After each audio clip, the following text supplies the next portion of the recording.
Hi everyone. Today we are going to talk about a very simple yet important topic for an interview called how to create string objects.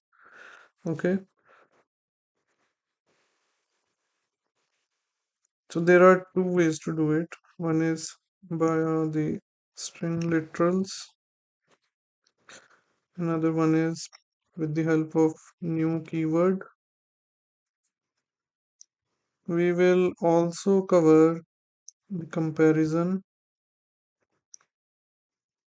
of string. We will also talk about garbage collector role in string constant pool.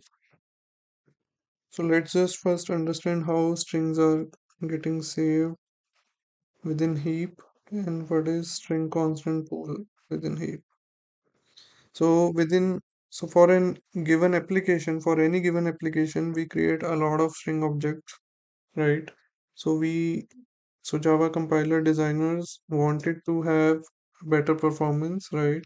So that they can repurpose the existing string object. So that is how string constant pool was created. Okay. So this is our stack.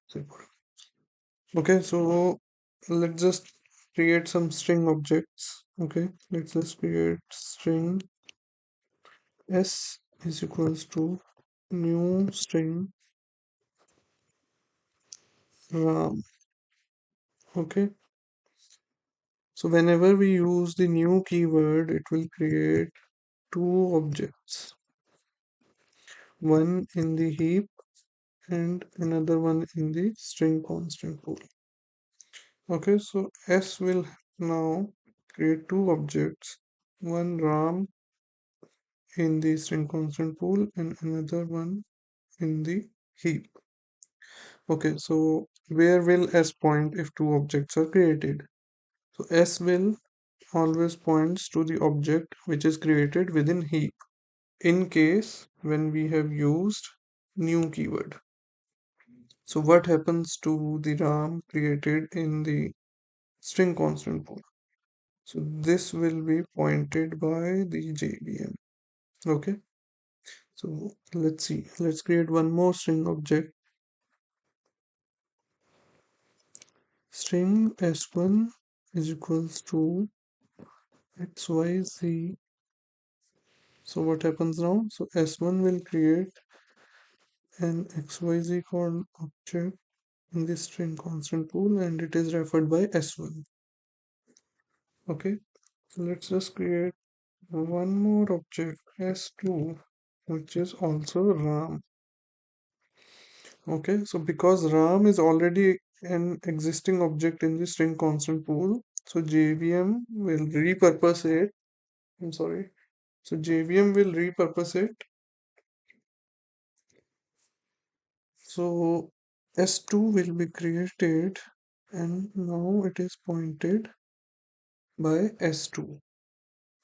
So this reference no longer exists because it is being taken care, being overridden by S2. Okay. Okay, let's just create few more objects.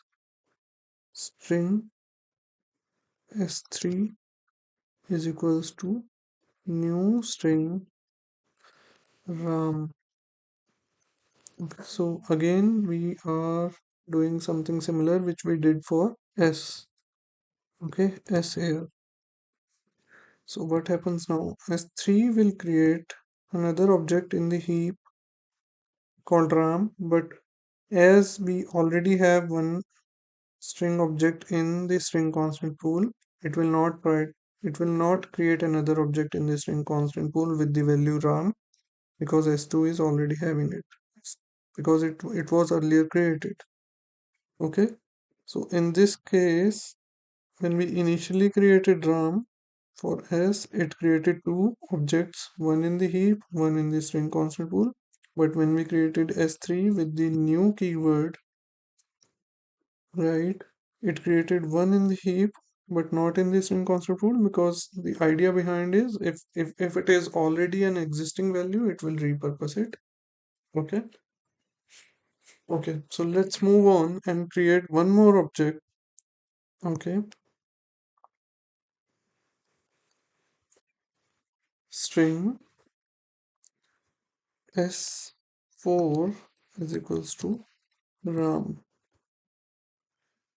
Okay, so now when we created s4 is equals to ram, okay, so it will again point to the existing ram. So I hope it makes clear like how objects are created and placed within the heap and string constant pool.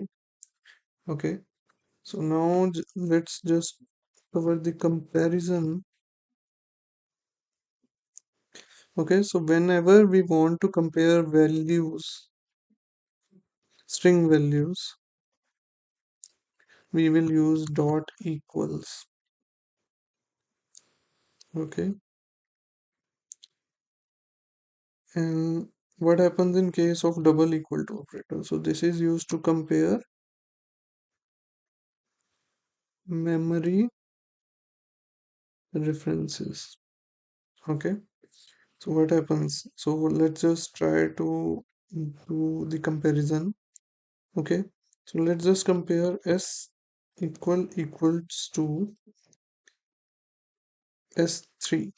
Okay, s3 is right here, s is right here. Okay, so both of them are having value RAM, but they are pointing to a different memory location within heap. So this will return false. Okay, so now you can see S2 is pointing to RAM in the string constant pool, so is S4. So if we do S2 equals to S4, okay, so this will return true because they are pointing to a same memory reference. So they will return true. Okay, so what happens when we do maybe, okay, so we just try to compare S dot equals S3. This will return true because dot equal is used to compare the value. So S3 is pointing to a memory location where the value is present as RAM. So is S. So when we do S dot equals S3, it will return us true. Okay. So this is how the comparison works with equals and dot equals method. Okay, now let's try to understand garbage collection rule in string constant pool. This is a follow-up question when you have completed the creation and comparison. The interviewee can ask you about the garbage collection role in the string constant pool.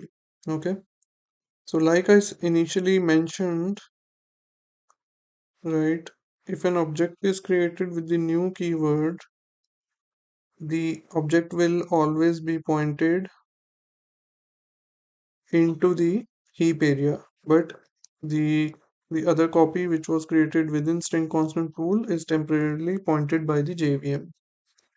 Okay, so say for example we created this reference s1 which was pointing to xyz in the string constant pool, and we do s1 equals to null, so this reference no longer exists. So what happens is, so the idea behind creating string constant pool was to repurpose and reuse the existing objects. Okay, so once this reference is deleted, it will again be pointed by the JVM. Okay, so it is not a lost value, it is currently being pointed by the JVM. So S1 will be taken over by the JVM. So whenever a value is being referenced, it is no longer eligible for the garbage collection. Okay.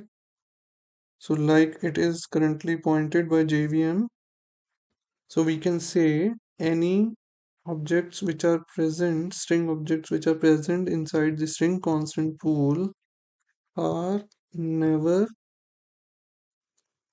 eligible for GC, garbage collection. Okay. Alright, guys, your feedback and comments are always welcome. And if you find this video informative, please subscribe to my channel. Thank you.